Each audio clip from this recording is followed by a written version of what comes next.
Hey there, my name is Gary Sims and this is Gary Explains. Now we've had the iPhone launch for 2022, we've had the new Google Pixel launch for 2022. We've kind of come to the end of all the major mobile processor announcements for this year. So in this video I want to compare Apple's offering with Google's offering, with Qualcomm's offering, with Samsung's offering, with MediaTek's offering, to see what you get in each of these processors, which one offers the best CPU performance, which ones offer the best 3D performance, to help you make a decision about what smartphone you're going to buy in the future. So if you want to find out more, please let me explain. Now, before we dive into the specifications and the performance, we need to look a bit about cadence. That is, how often these chips are released. Now, a lot of the chips for Android we saw announced at the beginning of the year. So the Snapdragon, the Exynos were announced at the beginning of the year, and we saw those appearing in devices in early spring. Now, at the other end of the year, you've got kind of the iPhone and Apple's offerings, and you've got the new Google Tensor offerings. So depending on where you mark your 12-month limit depends on whether you class these devices as this year's device or next year's device. So if you just take the year 2022, these are all announced in 2022. Now, what makes things a bit difficult is that Qualcomm tend to announce the technology that will be in the processors kind of at the end of the year, kind of November or December, and then we see them in January and February. Other people say, no, these should be the devices we measure from October all the way through to next October, because that's when Apple released, that's when Google released, so therefore that's the 12-month period. So when you think about it, just think about where do you class it, because in a few months' time, we're already in October, in a few months' time, we're going to be in 2023, and people will say, oh, that's last year's chip, but actually last year was only 4 weeks ago. So just think about that rolling 12-month period when you consider these chips. But these were all released in devices, that's the important thing, in 2022, and so this is what you get. Okay, let's start by looking at the specifications. First of all, the CPU. Now, there are three main groups here in the CPU configurations. Let's start with the Apple. Apple designed their own ARM-based, ARM-compatible CPUs. And here we see that the A16 Bionic has got two Everest cores clocked at 3.46 gigahertz and four power efficiency cores, which they call Sawtooth, which are clocked at just over 2 gigahertz. So these are in-house, designed by Apple, obviously manufactured by TSMC, which we'll talk about in a minute. And they are different to what we're going to see in the other offerings for the Android space. And now here to the right, we see there are three processors. That's the Snapdragon, the Exynos, and the Dimensity that have a very similar CPU setup. We've got one Cortex-X2 core, three Cortex-A 710 cores, and four Cortex-A 510 cores. So the four Cortex-A 510 are the high power efficiency cores. We then got these middle cores, which used to be the high performance cores. However, now you've got the kind of the ultra high performance core with the X2. That's why there's only one of them, because if there were more, it would kill the battery. And of course, you've got three Cortex-A 710 cores. We'll talk more about the fact there's one here and there's two over here in a moment. But basically, the difference between these three is different clock frequencies. So the Snapdragon 8 Plus Generation 1 is 3.2 gigahertz, as is the Dimensity 9000 Plus. And the Exynos 2200 is 2.8 gigahertz. 2.75, 2.5, 2.8. So they've chosen, all of them have chosen something different for the middle cores. And then 1.8 to 2 gigahertz seems to be the kind of the sweet spot for these Cortex-A 510 cores. So basically, from a CPU point of view, these three chips are very, very similar. And at the other end, we've got the Tensor G2. Now, as you would have seen in my Tensor G2 video, this has kept the X1 core that you had in the Tensor G1, and there are two of them clocked at 2.85 gigahertz. And this is then balanced by now two Cortex-A 78 cores, so again, generations behind what we've got here. And then we've got Cortex-A 55 cores, again generations. Now the big thing is these ones here are ARM v9, all ARM v9. This is still ARM v8, so they couldn't put in the X2 without going to the A710 and without going to the A510. So all they did from the G1 to the G2 was to change this core, these two cores here, and keep everything else the same. So there we go. So we can see from the start that the G2 is going to be the slowest. Just on paper we're going to see that, and we'll see that reflected in the benchmarks in a moment. As I said in the videos about the G2, that's because Google are emphasizing more the TPU and the machine learning work that happens, and not necessarily the brute force performance, the raw performance that you get out of the CPU. And when we get to the GPU, again, 4 different types of GPU. That makes this quite interesting. So first of all, we've got the Apple in-house designed GPU. That's called a 5-core GPU. Obviously, it's based on Imagination's Power VR GPU. It's still a deferred tile rendering GPU, and they have a cross-license agreement with Imagination. However, we are told that Apple do much more of the work in-house in designing that. Then you've got the Adreno GPU from Qualcomm. Again, that is a completely in-house designed GPU from Qualcomm that they've been using obviously for more than 10 years now and are developing it year by year. They've recently Qualcomm has recently changed to not specify any numbers. No, it's 730. This may be the 730. They just say it's the Adreno GPU and the Snapdragon 8 Plus. That's all we get to know. Then we've got the Eclipse 920, which of course is the GPU from AMD, and a lot of people were really hoping that this GPU would make the Exynos a really powerful chip. I made several videos pointing out that making a mobile GPU, certainly the first generation of mobile GPU, is going to be a hard thing to do, to come out on top beating all these other GPUs in your first go, your first rodeo. That's going to be hard. And it looks like, although it seems to be competitive, it certainly wasn't a game changer that a lot of people, especially in the comments when I read some of them, they thought this was going to be the golden bullet that would fix everything. And I was pointing out that it wouldn't be. And that's how it turned out to be. And then the 4th type here is the Mali ARM GPU. Now here we've got the Mali G710 that goes with A710 and 510. That's all the same generation. And you've got a 10-core one here in the Dimensity 9000. At the other end, what Google did is they upgraded the GPU this year. When they upgraded the A78, they also upgraded to the latest Mali GPU. Now, of course, the GPU doesn't matter about this being ARM v8 or ARM v9. It's agnostic to that. It doesn't mind what CPU connects to, because there's just a bus that connects to it. So they're able to put in the latest ARM Mali GPU, but only a 7-core version. So again, on paper, you can see that that one is going to be slower than that one, and then we'll see how it fares against the others. And then the last thing on this slide are the caches. Now we're basically quoting the L3 cache, level 3 cache, and the system level cache. And the more cache you've got, then there are arguments that gives you greater performance. So there are things that show that the performance is minor, but I think that also depends on how the GPU and the memory, the CPU, sorry, and the memory fetching and the prefetchers are built. But you can see that basically for the Tensor, for the Snapdragon, for the Dimensity, and probably for the Exynos, we're looking at fairly low levels. When I say low, I mean, I remember I got my first PC with 4 megabytes of memory. So, you know, the fact you got that as cache in just on a chip is amazing nowadays.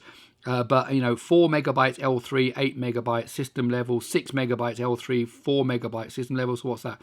12 total there, 10 here, 8 megabytes L3 and 6 system level. So going with 14 here, a bit more than the Dimensity. This is probably somewhere similar. And you can see that each manufacturer is kind of trying to balance between. What's the difference between these? The L3 is only for the CPU, so that just feeds the instructions and data into the CPU. System level would also handle things like the GPU, image processor, and so on. So it's able to cache some of that. But of course, the big difference is here, look at the Apple one, 24 megabytes of system level cache. So doubling basically what anybody else has got as a combine of their L3 and the system level. I'm sure there's L3 cache behind this as well at a CPU level. So Apple just going full out there. And my suspicion is that the way their CPU is designed, it benefits from having big caches in terms of the memory prefetchers and the way it's designed, its pipeline is designed. It really does benefit from having a huge cache and gives it that performance. So we can see that the Apple is also the highest clocked, also has the biggest level of cache. When it comes to RAM, everybody is on LPDDR5, with the exception that Dimensity is on LPDDR5X, which is, according to MediaTek, 20% more power efficiency. This is about power efficiency, not to do with performance and bandwidth, but to do with power efficiency. Now, when we get to machine learning, of course, we've got a whole bunch of different solutions across the board here. Google's big thing is that their Tensor TPU is really just the main star of the Google Tensor, but even the name of the processor is emphasizing the machine learning. Google taking all the machine learning stuff they know from all the cloud stuff, from Google Assistant, from Google Photos, everything that they do, and they make that want to run locally without having to go to the cloud on this very powerful TPU, they call it here, and that's really the star of the show. That's what they're highlighting. Everybody else does have different levels of neural engine. 16-core neural engine from Apple. Hexagon has got some neural engine stuff now built into it. It's more than just a DSP now, more than just an ISP.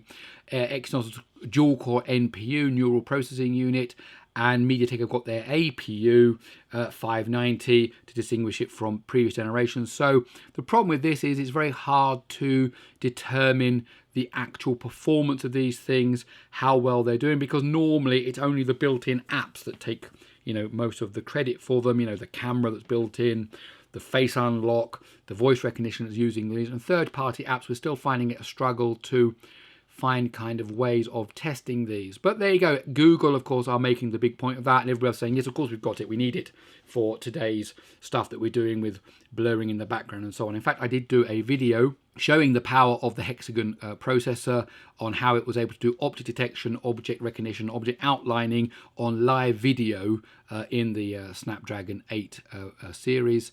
So that is actually, will give us a good video to go and see that, to see what I mean by what a TPU, an NPU can do nowadays. When it comes to media decoding, of course, H.264, H.265, VP9 standard across the board. The big one is who does AV1 decoding? Well, the Tensor does, the Exynos does, and the Dimensity does.